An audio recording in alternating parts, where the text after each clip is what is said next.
مشکل کا مطلب ہے مصیبت، پریشانی۔ اس شعر میں شاعر مدینہ منورہ سے اپنی بے پناہ عقیدت کا اظہار کرتے ہوئے کہتا ہے کہ میرا دل عقیدہ ہے کہ ہر مشکل کا حل مدینہ منورہ میں ہے، یعنی اسلام دین فطرت ہے، اور اللہ تعالیٰ نے نبی کریم صلی اللہ علیہ وسلم کو انسانی زندگی کے لیے جو نظام حیات دیا ہے وہ ایک فطرتی نظام حیات ہے۔ انسانی زندگی کا کوئی شعبہ اللہ تعالیٰ اور نبی کریم صلی اللہ علیہ وسلم کی رہنمائی اور ہدایت کے بغیر مکمل نہیں ہو سکتا۔ آخری شعر ہے، پھر جاتے ہیں دن اس کے مل جاتی ہے جہاں اس کو جاتا ہے اگر کوئی بے جان مدینے میں۔ پھر جاتے کا مطلب ہے بدل جاتے ہیں، جہاں کا مطلب ہے روح۔ آخری شعر میں شاعر کہتا ہے کہ جو مدینہ منورہ سے محبت رکھتا ہے وہ وہاں جاتا ہے، گویا ایسا ہی ہے جیسے مردہ جسم میں جان پڑ جاتی ہے۔ مدینہ منورہ سے محبت ایمان کی علامت اور نبی کریم صلی اللہ علیہ وسلم کی سنت ہے۔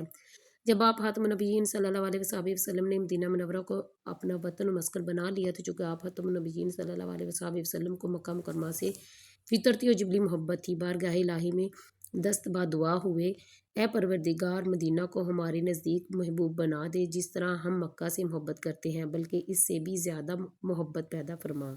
صحیح بخاری اور صحیح مسلم کی یہ حدیث ہے۔ یہاں تک ہمارے اشعار کی تشریح وہ کمپلیٹ ہو گئی۔ اب آپ کے ساتھ شیئر کرتی ہوں ایکسرسائز۔ سب سے پہلا سوال ہے، سوالات کے مختصر جواب دیں، جن میں سوال نمبر 1 ہے، حالق کا ہوتا ہے عرفان مدینے میں سے شاعر کی کیا مراد ہے؟ تو اس کا جواب آپ لکھیں گے، اللہ تعالیٰ کی معرفت بھی مدینہ منورہ کے ذریعے سے حاصل ہوتی ہے۔ نبی کریم صلی اللہ علیہ وسلم نے ہی ہمیں اللہ تعالیٰ کی ذات کا تعارف کروایا اور اس کی بندگی کا طریقہ بھی بتایا۔ اس کے بعد سوال نمبر 2 ہے، مدینے جانے سے ایمان کیسے کامل ہو جاتا ہے؟ تو اس کا جواب ہے، اللہ تعالیٰ کی وحدانیت اور نبی کریم صلی اللہ علیہ وسلم کی رسالت پر ایمان لائے بغیر کوئی بھی شخص مسلمان نہیں ہو سکتا۔ مدینہ منورہ نبی کریم صلی اللہ علیہ وسلم کی رسالت مآب کا مرکز و محور ہے، اس لیے مدینہ جانے سے ایمان کامل ہو جاتا ہے۔ اس کے بعد سوال نمبر جی میں، ہم اپنے ارمان کیسے پورے کر سکتے ہیں؟ تو اس کا جواب ہے، ہم اپنے ارمان در رسول صلی اللہ علیہ وسلم کی حق اقدس پر سر جھکا کر اور نبی کریم صلی اللہ علیہ وسلم کی اطاعت کر کے پورے کر سکتے ہیں۔ اگلا سوال ہے، شاعر کے مطابق ہماری بخشش کیسے ہو سکتی ہے؟ جواب ہے، شاعر کے مطابق اللہ تعالیٰ کی وحدانیت اور نبی کریم صلی اللہ علیہ وسلم کی رسالت پر ایمان لا کر ہماری بخشش ہو سکتی ہے۔ اس کے بعد اگلا سوال ہے، دن پھرنا ایک محاورہ ہے، اس کا کیا مطلب ہے؟ دن بھرنا کا مطلب ہے حالات سدھارنا، حالات بہتر ہونا، پریشانی کا زمانہ بیت جانا۔ اس کے بعد مندرجہ ذیل سوالات کے تفصیلی جواب دیں۔ اس میں سوال نمبر 1 ہے، درد کے درمان اور حالق عرفان کا مدینہ سے کیا تعلق ہے؟ وضاحت کریں۔ تو جواب ہے، درد کے درمان اور حالق عرفان کا مدینہ سے بڑا گہرا تعلق ہے۔ ہر دکھ اور ہر تکلیف کا مداوع مدینے میں ہے۔ اللہ تعالیٰ کی معرفت بھی مدینہ منورہ سے حاصل ہوتی ہے۔ مدینہ منورہ کو اتنا شرف نبی کریم صلی اللہ علیہ وسلم کی وجہ سے حاصل ہوا ہے۔ نبی کریم صلی اللہ علیہ وسلم نے ہمیں اللہ تعالیٰ کی ذات کا تعارف کروایا اور اللہ تعالیٰ کی بندگی کا طریقہ بھی بتایا۔ اس کے بعد اگلا سوال ہے، اس نعت مبارکہ سے آپ نے کیا سیکھا؟ تحریر کیجیے۔ جواب ہے، اس نعت مبارکہ سے ہم نے یہ سیکھا کہ زندگی کی ہر مشکل کا حل حضور صلی اللہ علیہ وسلم کی سیرت طیبہ میں پنہاں ہے۔ سیرت طیبہ پر عمل سے ہی ہم اللہ تعالیٰ کی ذات و صفات سے واقف ہو سکتے ہیں۔ در رسول صلی اللہ علیہ وسلم کی حق اقدس پر ہی سب سر جھکاتے ہیں، یعنی ان کے اطاعت کرتے ہیں، اور اسی ہی سے ان کے ارمان پورے ہوتے ہیں۔ نبی کریم صلی اللہ علیہ وسلم نے عمر بھر انسانی ہمدردی، محبت، شفقت، اخلاق حسنہ، علم، دانائی، صداقت، دیانت، حمل، تحمل، برداشت اور درگزر جیسی صفات کا عملی اور مکمل نمونہ پیش کیا ہے۔ سوال نمبر 2 ہے، متن کے مطابق آپ نے درست جواب کا انتخاب کرنا ہے۔ سب سے پہلے ہم سی کیوز ہے، ہر درد کا ہوتا ہے درمان، تو اس کا آنسر آپ لگائیں گے آپشن نمبر 1 مدینے میں۔ اس کے بعد اگلا ہے، حق در اقدس پر رکھتی ہے جبین، تو اس کا آپ جواب لگائیں گے آپشن نمبر 2 دنیا۔ وحدت کی وہاں تابش، رحمت کی وہاں، تو اس کا آپ جواب لگائیں گے آپشن نمبر 3 بارش۔ یہ میرا عقیدہ ہے، یہ دل کا ڈیش، تو اس کے یہاں پہ آپ لگائیں گے آپشن نمبر 4 عقیدہ۔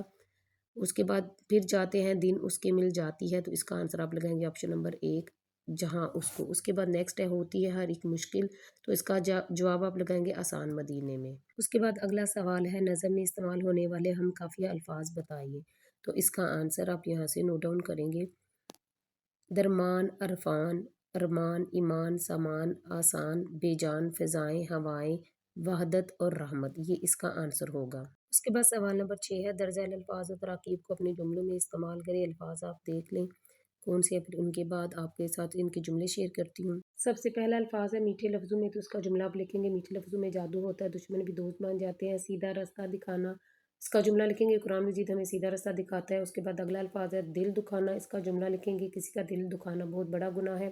اس کے بعد اگلا ہے راہ حق سے بھٹکنا، جب تک انسان کو سزا نہ دی جائے وہ راہ حق سے بھٹکتا رہتا ہے۔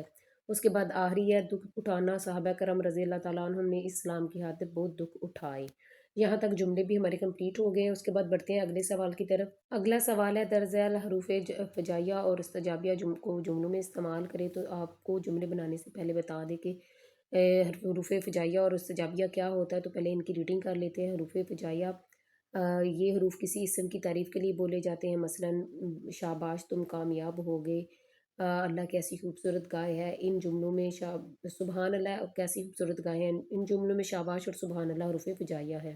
ان کے علاوہ ماشاء اللہ، جزاک اللہ اور بہت خوبصورت، مرحبا، اس کے علاوہ یہ کافی زیادہ الفاظ ہیں جو آپ کو نیچے بتائے گئے ہیں، یہ بھی اس کے اندر شامل ہے۔ اس کے بعد حروف استجابیہ ہے، یہ حروف تعجب کا اظہار کرنے کے لیے بولے جاتے ہیں، جیسے اللہ اکبر کیسا شدید طوفان ہے، سبحان اللہ کیا خوبصورت نظارہ ہے، اچھا یہ سڑک اسلام آباد تک جاتی ہے۔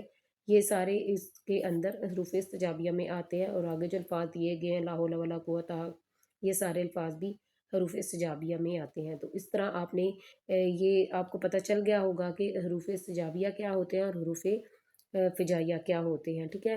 تو ان کے اکارڈنگ آپ نے جملے بنانے ہیں۔ تو جملے آپ کے ساتھ شیئر کرتی ہوں کہ جملے آپ نے کیا اور کیسے بنانے ہیں۔ سب سے پہلا الفاظ ہے سبحان اللہ، تو اس کا جملہ لکھیں گے سبحان اللہ کیسی خوبصورت چڑیا ہے۔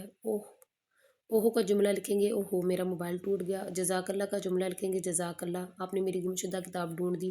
لا حول ولا قوت کا جملہ لکھیں گے آپ کیسے بیہودہ باتیں گفتگو کر رہے ہیں۔ مرحبا کا جملہ لکھیں گے مرحبا آپ محفل میں تشریف لائے۔ شاباش کا جملہ لکھیں گے شاباش تم نے بہت اچھی تقریر کی۔ آفرین کا جملہ ہوگا آفرین تم نے دشمن کو شکست دے دی۔ اللہ اللہ کا جملہ لکھیں گے اللہ اللہ زلزلے سے اتنی بڑی عمارت زمین بوس ہو گئی۔ اس کے بعد اگلا سوال ہے اس نعت کا مرکزی خیال تحریر کریں۔ تو مرکزی خیال ہم سٹارٹنگ میں کر چکے ہیں۔ اس کے بعد بڑھتے ہیں سوال نمبر 9 کی طرف۔ سوال نمبر 9 ہے درج ذیل اشعار کی ماں حوالہ تشریح کریں۔ اس شعر کی ہم تشریح کر چکے ہیں، لیکن آپ کو پھر بھی میں ایک دفعہ دکھا دیتی ہوں، آپ وہاں سے دوبارہ نوٹ ڈاؤن کر لیں یا اس کو دوبارہ سے دیکھ لیں۔ یہ اس شعر کی تشریح ہے، آپ یہاں سے دیکھ کے نوٹ ڈاؤن کر سکتے ہیں۔ اس کے بعد سوال نمبر 10 ہے علمی زبان و بیان اور سلوب اختیار کرتے ہوئے حضور صلی اللہ علیہ وسلم کی بچوں پر شفقت کے موضوع پر ایک جامع پیراگراف تحریر کریں۔ آنسر ہے بچوں کے ساتھ آپ خاتم النبیین صلی اللہ علیہ وسلم کا حسن سلوک مثالی ہے۔ آپ صلی اللہ علیہ وسلم بہترین مربی ہیں۔